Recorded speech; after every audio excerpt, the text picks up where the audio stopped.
नमः शिवाय। शिव पुराण की विदेश्वर संहिता के इस अध्याय में हम देश, काल, पात्र और दान आदि का विचार करेंगे। ऋषि ने कहा, समस्त पदार्थों के ज्ञाताओं में श्रेष्ठ सूत जी, अब आप क्रमशः देश, काल आदि का वर्णन करें। सूत जी बोले, महर्षियों, देवयज्ञ आदि का कर्मों में अथवा शुद्ध गृह समान फल देने वाला होता है, अर्थात अपने घर में किए हुए देवयज्ञ आदि शास्त्रों के फल को सम मात्रा में देने वाले होते हैं। गौशाला का स्थान घर की अपेक्षा 10 गुना फल देता है। जलाशय का तट उससे भी 10 गुना महत्व रखता है तथा जहाँ बेल, तुलसी एवं पीपल वृक्ष का मूल निकट हो वह स्थान जलाशय के तट से भी 10 गुना फल देने वाला होता है। देवालय को इससे भी 10 गुने महत्व का स्थान जानना चाहिए। देवालय से भी 10 गुना महत्व रखता है तीर्थ भूमि का तट, उससे 10 गुना श्रेष्ठ है नदी का किनारा, उससे 10 गुना उत्कृष्ट है तीर्थ नदी का तट, और उससे भी 10 गुना महत्व रखता है सप्तगंगा नामक नदियों का तीर्थ। गंगा, गोदावरी, कावेरी, ताम्रपर्णी, सिंधु, सरयू और नर्मदा, इन 7 नदियों को सप्तगंगा कहा गया है। समुद्र के तट का स्थान इनसे भी 10 गुना पवित्र माना गया है, और पर्वत के शिखर का प्रदेश समुद्र तट से भी 10 गुना पावन है। सबसे अधिक महत्व का स्थान जानना चाहिए जहाँ मन लग जाए। जहाँ तक देश का वर्णन हुआ है, अब काल का तारतम्य बताया जाता है। सतयुग में यज्ञ, दान आदि कर्म पूर्ण फल देने वाले होते हैं, ऐसा जानना चाहिए। त्रेता युग में इसका 3/4 फल मिलता है। द्वापर में सदा आधे ही फल की प्राप्ति कही गई है। कलयुग में 1/4 ही फल की प्राप्ति समझनी चाहिए, और आधा कलयुग बीतने पर उस चौथाई फल में से भी 1/4 कम हो जाता है। शुद्ध अंतःकरण वाले पुरुष को शुद्ध एवं पवित्र दिन सम फल देने वाला होता है। विद्वान ब्राह्मणों, सूर्य संक्रांति के दिन किया हुआ सत्कर्म पूर्वोक्त शुद्ध दिन की अपेक्षा 10 गुना फल देने वाला होता है। यह जानना चाहिए, इससे भी 10 गुना महत्व उस कर्म का है जो विशुभ नामक योग में किया जाता है। दक्षिणायन आरंभ होने के दिन अर्थात कर की संक्रांति में किए हुए पुण्य कर्म का महत्व विशुभ से भी 10 गुना माना गया है। उससे भी 10 गुना मकर संक्रांति में, और उससे भी 10 गुना चंद्र ग्रहण में किए हुए पुण्य का महत्व है। सूर्य ग्रहण का समय सबसे उत्तम है, उसमें किए गए पुण्य कर्म का फल चंद्र ग्रहण से भी अधिक और पूर्ण मात्रा में होता है। इस बात को विज्ञ पुरुष जानते हैं। जगत रूपी सूर्य का राहु रूपी विष से संयोग होता है, इससे सूर्य ग्रहण का समय रोग प्रदान करने वाला है। अतः इस विष की शांति के लिए उस समय स्नान, दान और जप करें। वह काल विष की शांति के लिए उपयोगी होने के कारण पुण्यप्रद माना गया है। जन्मंतत्र छत्र के दिन तथा व्रत की पूर्ति के दिन का समय सूर्य ग्रहण के समान ही समझा जाता है, परंतु महापुरुषों के संग का काल करोड़ों सूर्य ग्रहण के समान पावन है, ऐसा ज्ञानी पुरुष मानते हैं। तपोनिष्ठ योगी और ज्ञाननिष्ठ यति ये पूजा के पात्र है, क्योंकि ये पापों के नाश में कारण होते हैं। जिससे 24 लाख गायत्री का जप कर लिया हो, वह ब्राह्मण भी पूजा का उत्तम पात्र है। वह संपूर्ण फलों और भोगों को देने में समर्थ है, जो पतन से त्राण करता है अर्थात नरक में गिरने से बचाता है। उसके लिए इसी गुण के कारण शास्त्र में पात्र शब्द का प्रयोग होता है। वह दाता का पातक से त्राण करने के कारण पात्र कहलाता है। गायत्री अपने गायक का पतन से त्राण करती है, इसलिए वह गायत्री कहलाती है। जैसे इस श्लोक में जो धनहीन है वह दूसरे को धन नहीं देता, जो यहाँ धनवान है वही दूसरे को धन दे सकता है।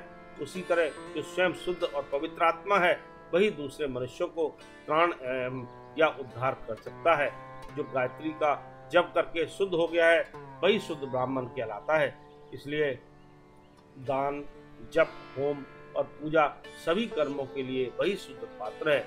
ऐसा ब्राह्मण की दान और रक्षा करने की पात्रता रखता है। स्त्री हो या पुरुष, जो भी भूखा हो वही अन्नदान का पात्र है। जिसको जिस वस्तु की इच्छा हो उसे वह वस्तु बिना मांगे ही दे दी जाए तो दाता को उस दान का पूरा पूरा फल प्राप्त होता है। ऐसी महर्षियों की मान्यता है, जो सवाल या याचना करने के बाद दिया गया हो वह दान आधा ही फल देने वाला बताया गया है। अपने सेवक को दिया हुआ दान 1/4 फल देने वाला होता है।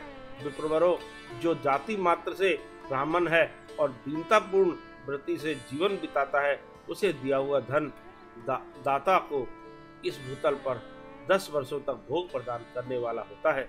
वही दान यदि वेद वेता ब्राह्मण को दिया जाए तो वह स्वर्लोक में देवताओं के वर्ष से 10 वर्षों तक दिव्य भोग देने वाला होता है। शील और उच्च वृत्ति से लाया हुआ और गुरु दक्षिणा में प्राप्त हुआ अन्न धन शुद्ध द्रव्य कहलाता है। उसका दान दाता को पूर्ण फल देने वाला बताया गया है। क्षत्रियों का शौर्य से कमाया हुआ, वैश्यों का व्यापार से आया हुआ और शूद्रों का सेवा वृत्ति से प्राप्त हुआ धन भी उत्तम द्रव्य कहलाता है।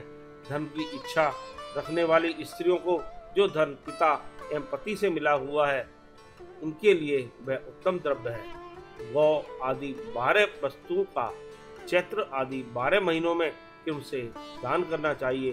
गौ, भूमि, तिल, स्वर्ण, घी, वस्त्र, धान्य, गुड़, चांदी, नमक, कोहड़ा और कन्या, यही वे 12 वस्तुएं हैं। इनमें गोदान से कायिक, वाचिक और मानसिक पापों का निवारण तथा कायिक आदि पुण्य कर्मों की पुष्टि होती है।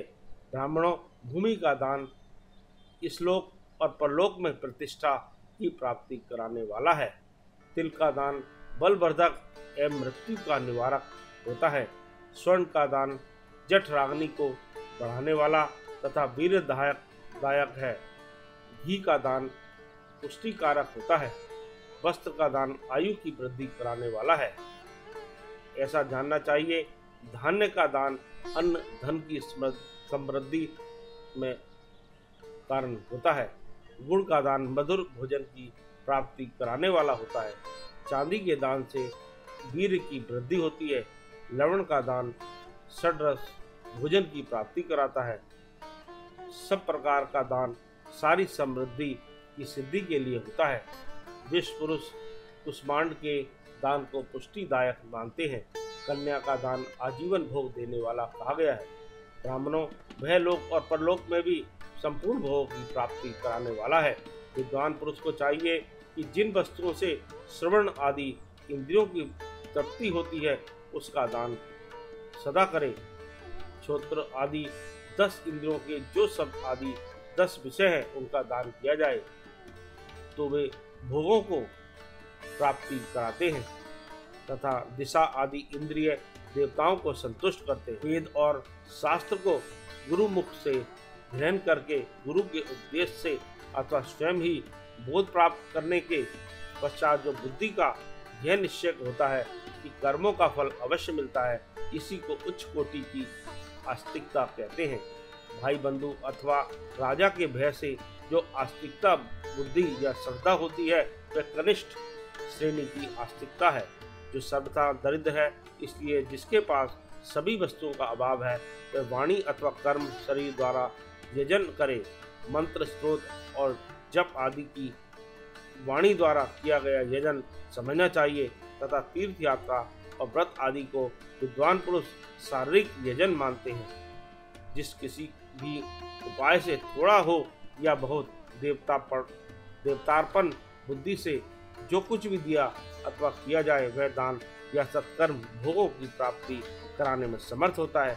तपस्या और दान ये 2 कर्म मनुष्य को सदा करने चाहिए तथा ऐसे गृह को दान करना चाहिए जो अपने वर्ण, चमक दमक या सफाई और गुण सुख सुविधा से सुशोभित हो।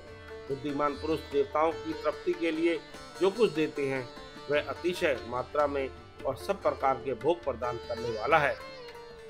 इस दान से विद्वान पुरुष इहलोक और परलोक में उत्तम जन्म और सदा सुलभ यज्ञ दान सुलभ होने वाला भोग पाते हैं।